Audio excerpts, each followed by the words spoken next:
വളരെ പ്രധാനപ്പെട്ട ഒരു വാർത്തയിലേക്കാണ്. കൊല്ലം കൊട്ടിയത്ത് റോഡ് തകർന്ന് ഗതാഗതം നിലച്ചു. മൈലക്കാട് ഭാഗത്ത് ദേശീയപാത നിർമ്മാണത്തിനിടെയാണ് സൈഡ് വാൾ ഇടിഞ്ഞ് സർവീസ് റോഡ് ഉൾപ്പെടെ തകർന്നത്. സ്കൂൾ ബസും കാറുകളും ഉൾപ്പെടെ തകർന്ന റോഡിൽ കുടുങ്ങി. സ്കൂൾ വിദ്യാർത്ഥികളെ സുരക്ഷിത സ്ഥാനങ്ങളിലേക്ക് മാറ്റി. വിവരങ്ങളുമായി മനോജ് ചേരുന്നുണ്ട്. മനോജ്, എപ്പോഴായിരുന്നു ഈ സംഭവം? എന്തുകൊണ്ടാണ് ഈ റോഡ് ഇടിഞ്ഞത്? ഇത് ആദ്യ സംഭവമല്ല. എന്തായാലും നിലവിൽ അവിടെ ഗതാഗതം നിയന്ത്രിക്കാൻ എന്തൊക്കെ നിയന്ത്രണങ്ങളാണ് അധികൃതർ ഏർപ്പെടുത്തിയിരിക്കുന്നത്? മനോജ്, ഈ കൊട്ടിയം മൈലക്കാട് ഭാഗത്താണ് ഈ നിർമ്മാണത്തിലിരിക്കുന്ന ദേശീയപാതയിൽ ഈ സൈഡ് വാൾ, അതായത് മണ്ണിടിഞ്ഞ് താഴ്ന്നാണ് ഈ സർവീസ് റോഡ് ഉൾപ്പെടെ തകർന്നിട്ടുള്ളത്. സൈഡ് വാൾ ചരിയുകയാണ് ഉണ്ടായത്. ഈ സർവീസ് റോഡ് പൂർണ്ണമായും തകർന്നിരിക്കുന്നു. വലിയ ഗർത്തങ്ങൾ രൂപപ്പെട്ടിരിക്കുന്നു. സ്കൂൾ ബസ് ഉൾപ്പെടെ ഈ സർവീസ് റോഡിൽ കുടുങ്ങിയ അവസ്ഥയാണ്. 4 കാറുകൾ ഉൾപ്പെടെ ഈ സർവീസ് റോഡിൽ കുടുങ്ങി കിടക്കുന്നു. ബസ്സിലുണ്ടായിരുന്ന കുട്ടികളെ അവിടെ നിന്നും മാറ്റിയിട്ടുണ്ട്. എന്തായാലും ഈ റോഡിലൂടെ വാഹനങ്ങൾ പോകുന്നതിനിടെയാണ് ഇത്തരത്തിൽ വലിയൊരു അപകടം സംഭവിച്ചിട്ടുള്ളത്. ഇതുവരെ മറ്റ് പരിക്കുകൾ കാര്യങ്ങളൊന്നും തന്നെ ഇതുവരെ റിപ്പോർട്ട് ചെയ്തിട്ടില്ല. എന്തായാലും റോഡ് പൂർണ്ണമായും തകർന്ന നിലയിലാണ്. ഈ ദൃശ്യങ്ങളിൽ തന്നെ വ്യക്തമാണ്. അതായത് ഈ ദേശീയപാത നിർമ്മാണത്തിനായി ഈ സർവീസ് റോഡുകൾക്ക് നടുവിലായി, അതായത് ഈ 4 വരിപ്പാതയും 6 വരിപ്പാതയും ഒക്കെ നിർമ്മിക്കുമ്പോൾ അതിന് വേണ്ട ഉയരം, അത് സൈഡ് വാൾ കെട്ടി അതിലാണ് ഈ മണ്ണ് നിറച്ച് പോകുന്നത്. അത്തരത്തിൽ നിറച്ച മണ്ണ് പ്രഷർ കാരണം തന്നെ അത് ഈ സൈഡ് വാളിൽ അത്രയധികം പ്രഷർ വന്നതുകൊണ്ട് തന്നെ ഈ പിന്നീട് അത് സർവീസ് റോഡ് ഉൾപ്പെടെ തകർന്ന് ഇടിഞ്ഞ് താഴുക, ഒരു വലിയൊരു ഗർത്തം രൂപപ്പെട്ടാണ് താഴ്ന്നിരിക്കുന്നത്. അതിന്റെ ഒരു എഫക്ട് എന്നുള്ള രീതിയിലാണ് ഈ സർവീസ് റോഡ് ഉൾപ്പെടെ ഇപ്പോൾ തകർന്നിരിക്കുന്നത്. എന്തായാലും അശാസ്ത്രീയമായിട്ടുള്ള നിർമ്മാണമാണെന്നുള്ള ആരോപണം ഉയരുന്നുണ്ട്. ഈ കരാർ കമ്പനിക്കാരുടെ പിഴവാണെന്നുള്ള ആരോപണം തന്നെയാണ് ഉയരുന്നത്. എന്തായാലും ജനങ്ങളൊക്കെ തന്നെ വലിയ പ്രതിഷേധത്തിലുമാണ്. കാരണം ഇത്തരത്തിൽ വാഹനങ്ങൾ നീങ്ങിക്കൊണ്ടിരിക്കുമ്പോഴാണ് ഇങ്ങനെ പ്രതീക്ഷിക്കാതെ ഒരു അപകടം സംഭവിക്കുന്നത്. ഈ സൈഡ് വാൾ മുഴുവനും ഇടിഞ്ഞ് ഈ വാഹനത്തിന് മുകളിലോട് എങ്ങാനും വീണിരുന്നെങ്കിലോ എന്നുള്ള ചോദ്യം തന്നെയാണ് ജനങ്ങളൊക്കെ ചോദിക്കുന്നത്. എന്തായാലും മനോജ്, തിരക്കുള്ളൊരു റോഡാണ്. എപ്പോൾ വേണമെങ്കിലും എന്തും സംഭവിക്കാമെന്നുള്ളൊരു തരത്തിലുള്ളൊരു നിർമ്മാണ പ്രവൃത്തിയാണ് അവിടെ നടന്നത്. ഇതൊന്നും ഈ റോഡ് നിർമ്മാണം നടന്നുകൊണ്ടിരിക്കുമ്പോഴാണോ ഈ റോഡ് തകർന്നത്? എപ്പോഴായിരുന്നു ഈ സംഭവം? ആർക്കും പരിക്കേറ്റിട്ടില്ലല്ലോ. റോഡ് നിർമ്മാണം തുടർന്നു വരികയാണ്. അതായത് ഈ ദേശീയപാത നിർമ്മാണം കൊട്ടിയം ഭാഗത്തൂടെ തുടർന്നു വരികയാണ്. അതിന്റെ ഭാഗമായി തന്നെ മറ്റ് വാഹനങ്ങളൊക്കെ നിയന്ത്രിച്ചാണ് ഈ സർവീസ് റോഡിലൂടെ വിട്ടുകൊണ്ടിരുന്നത്. എന്തായാലും ദേശീയപാത അതോറിറ്റിയുമായി ബന്ധപ്പെടുമ്പോൾ കരാർ കമ്പനിയാണ് ഈ റോഡ് നിർമ്മാണം നോക്കി നടത്തുന്നത്. ഇതുമായി ബന്ധപ്പെട്ട് ഇപ്പോഴും അവിടെ നിർമ്മാണ പ്രവർത്തനങ്ങൾ തുടർന്നുകൊണ്ടിരിക്കുകയാണ്. കഴിഞ്ഞ ദിവസങ്ങളിലടക്കം ഈ തൊഴിലാളികൾ പണിയെടുക്കുന്ന ദൃശ്യങ്ങൾ അത് സമൂഹ മാധ്യമങ്ങളിലൊക്കെ പ്രചരിച്ചിരുന്നു. അതായത് താഴെ കൂടെ ഈ സർവീസ് റോഡിലൂടെ എല്ലാം വാഹനങ്ങൾ പോകുമ്പോൾ മുകളിൽ ഈ സൈഡ് വാൾ കെട്ടുന്നതിന്റെ പ്രവർത്തനങ്ങളൊക്കെ തുടരുകയാണ്. എന്തെങ്കിലും തരത്തിലുള്ള അപകടം സംഭവിക്കുമോ എന്നുള്ള ചോദ്യങ്ങൾ നേരത്തെയും ഉയർന്നിരുന്നു. ഈ സാഹചര്യത്തിലാണ് ഇത്തരത്തിൽ റോഡ് തന്നെ തകർന്നു പോകുന്ന ഒരു സാഹചര്യം ഉണ്ടായിട്ടുള്ളത്.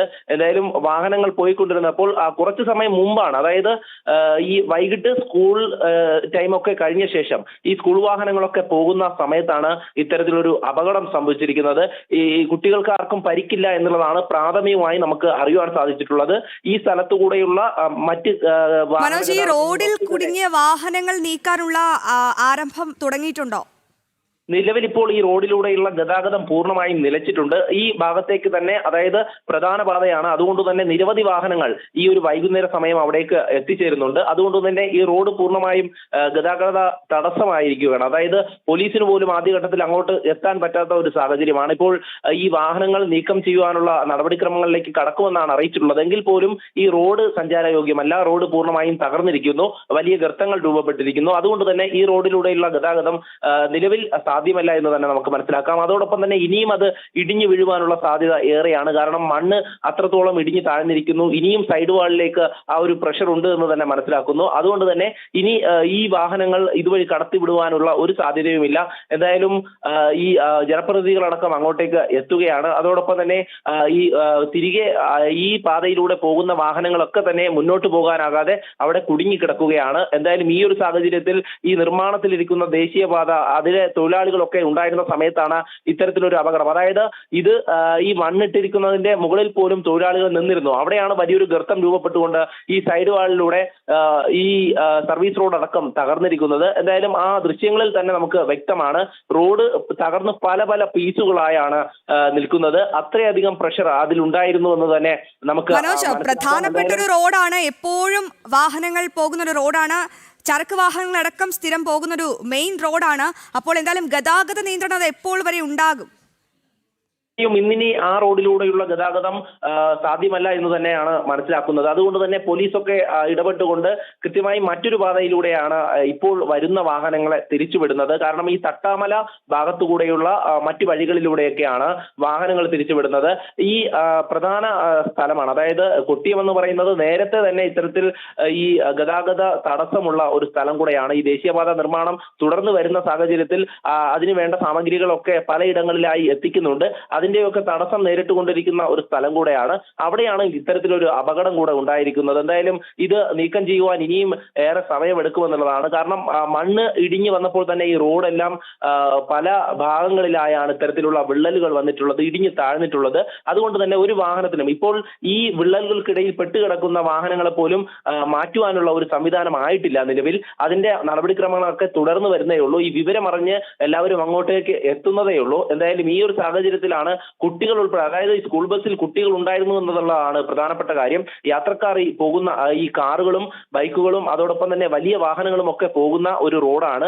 ഈ റോഡിൽ ആണ് ഇത്തരത്തിലൊരു അപകടം. അതായത് ആരും പ്രതീക്ഷിക്കുന്നില്ല മുന്നിലുള്ള ഈ സൈഡ് വാൾ ഇടിഞ്ഞ്, അതായത് നല്ല ഹൈറ്റിലാണ്, നല്ല ഉയരത്തിലാണ് ഈ സൈഡ് വാൾ ഉള്ളത്. അതുകൊണ്ട് തന്നെ ആ സൈഡ് വാൾ ഇടിഞ്ഞ് താഴോട്ട് വരുമെന്ന് ആരും പ്രതീക്ഷിക്കുന്നില്ല. അങ്ങനെ അത് ചരിയുന്നു.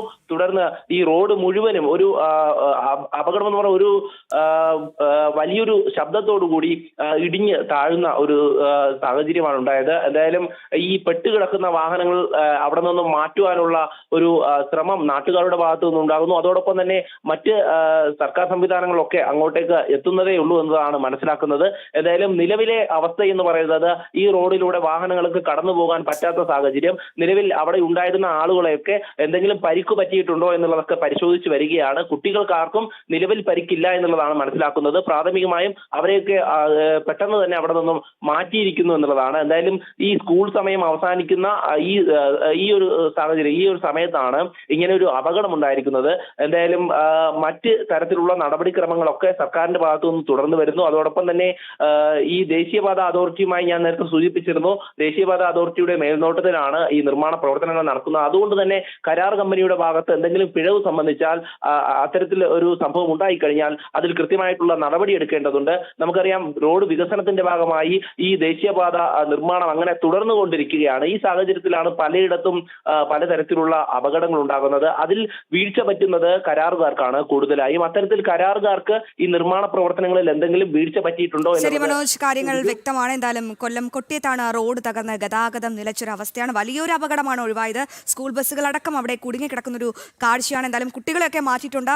രക്ഷാപ്രവർത്തനം അല്ലെങ്കിൽ ആ വാഹനങ്ങൾ മാറ്റാനുള്ള പ്രവർത്തനം ദ്രുതഗതിയിൽ ആരംഭിക്കുമെന്നാണ് നമുക്ക് ലഭിക്കുന്ന റിപ്പോർട്ടുകൾ.